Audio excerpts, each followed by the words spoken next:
Hickory tonight. Is that right, Joe? Yeah. McDonald, check that. O'Neill standing back deep.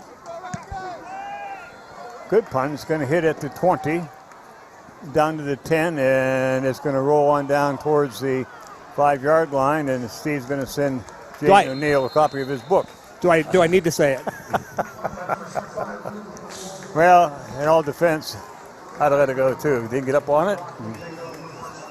So it'll be first down and 10 for Titusville. A long way to go. The ball will be at the 5-yard line. Limits what you can do offensively from back in there, Pat. It's going to, and you're going to power up that defense to want to get a safety too. I think every defensive lineman's going, if we can get a good tackle in the backfield, that's our opportunity right now. A big push back. You've seen them have a lot of penetration the last few plays. Titusville now will put wide to the right, Brody Sellon. We have also a man wide right to the checker, wide left is Sellon. O'Neill's going to run the ball to the right side. Gets a block and bring it out across the 10-yard line. I think that's McDonald. McDonald. That's a quarterback keeper for Ian McDonald. That's a good, safe play for Titusville when you're backed up like that. More football tomorrow afternoon on PCN as Central Dauphin takes on Central Dauphin East. Watch it on cable or stream it on PCN Select tomorrow at 4 p.m. Two good football teams down that way. 1:10 left to go here in the third quarter, 49-14 Titusville. Second down and 5 at their own 11.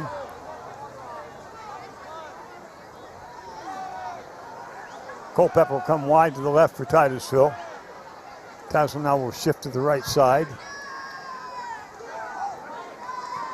And the ball's given off to O'Neill. O'Neill spin, nice move. Brings it out across the 15, close to a first down. That was an impressive little run. Yeah, it was a nice move. That's a spin move we've not seen him ever use before, but it was effective at getting away from a tackler. And I think he's getting a first down out of it. So a good run there for Titusville.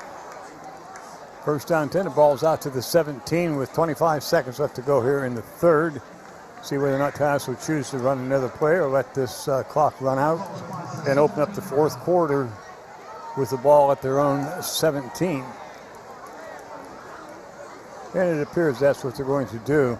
It's a 49-14 game. Hickory on top. It's been the quickness of Hickory and the grinded out of Titusville. Right now, the quickness of Hickory has dominated the game. Fourth quarter coming right up.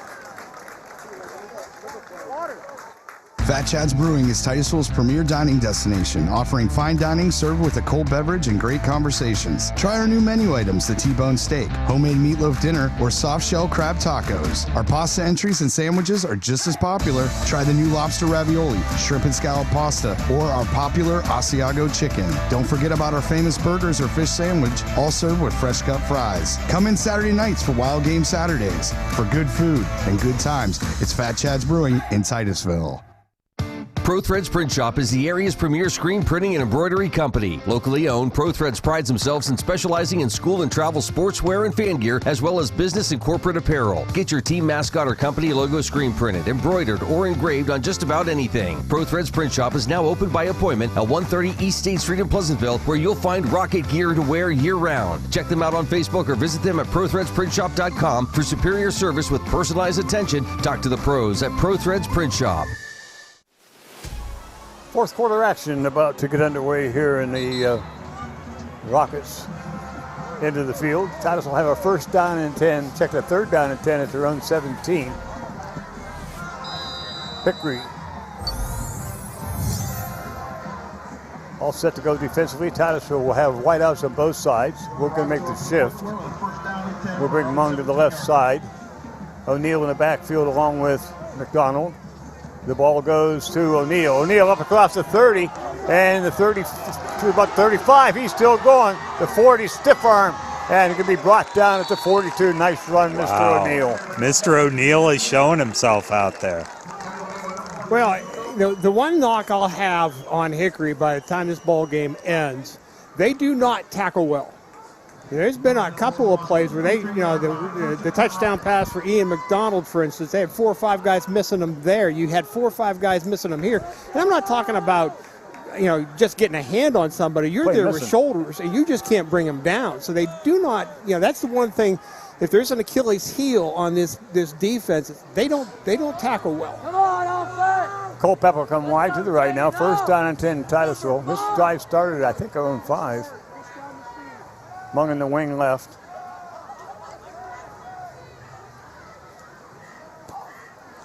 McDonald looking to throw the quick out. It goes to Mung. Mung wants to cut it upfield, and he's going to be tripped up after he picked up about 8. Bring a second down and 4, maybe second down and 5, depending on the spot. There, Talese just got enough of the ankle for Mung. Otherwise, he's going for another 5 to 10 yards.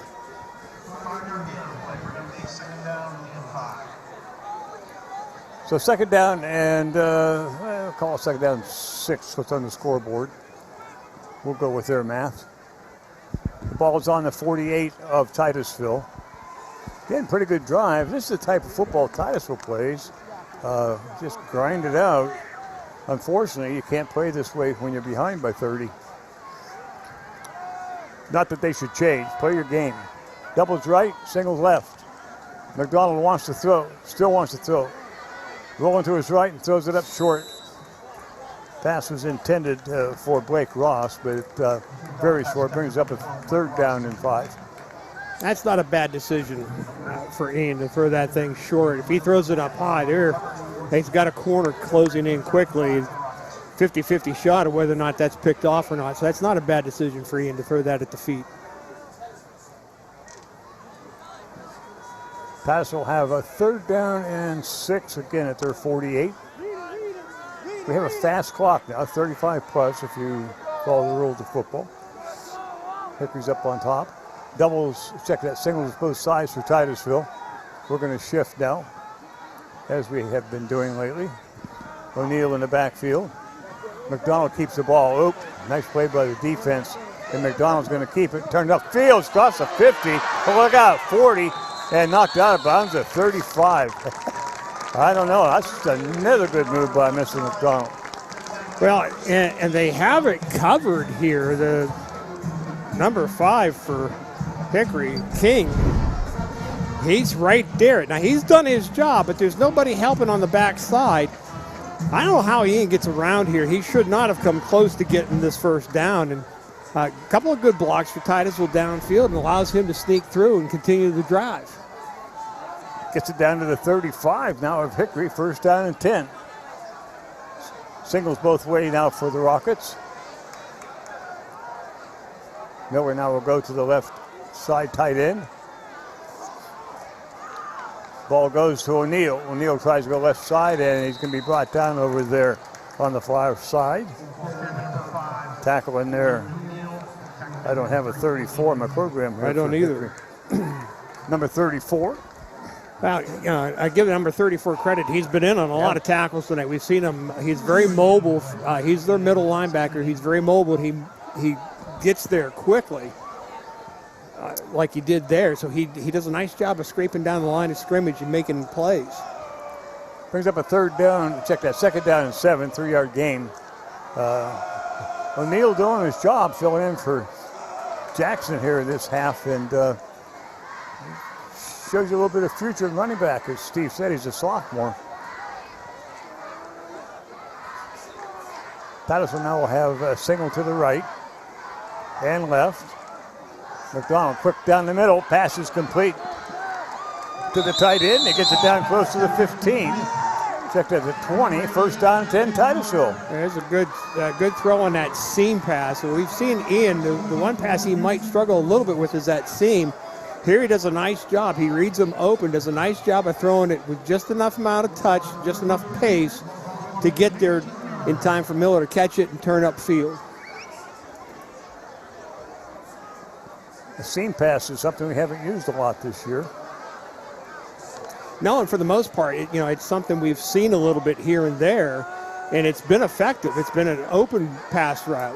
We just haven't used it much. We'll donate that tight end pass to old buddy Fred Bloom. Throw it to the tight end. We did, Fred. Man in motion to the right. And a counter goes to O'Neal. O'Neal trying to get to the outside, and he will be tossed out of bounds, I believe, along with a flag. Did I see a flag, Pat? No, I don't see one over here. Well, throw one. Yeah, I thought I did. I saw something fly too, but I don't. Well, there's a yellow something laying on the bank over there. I'll take that as my excuse, Pat. It's a good excuse. I mean, some of those yellow cleats can convince you otherwise too. Yeah. I know last week one of the boys had a yellow towel tucked in, and the official made him take it out. So Yeah. Schmidt wide to the left for Titusville.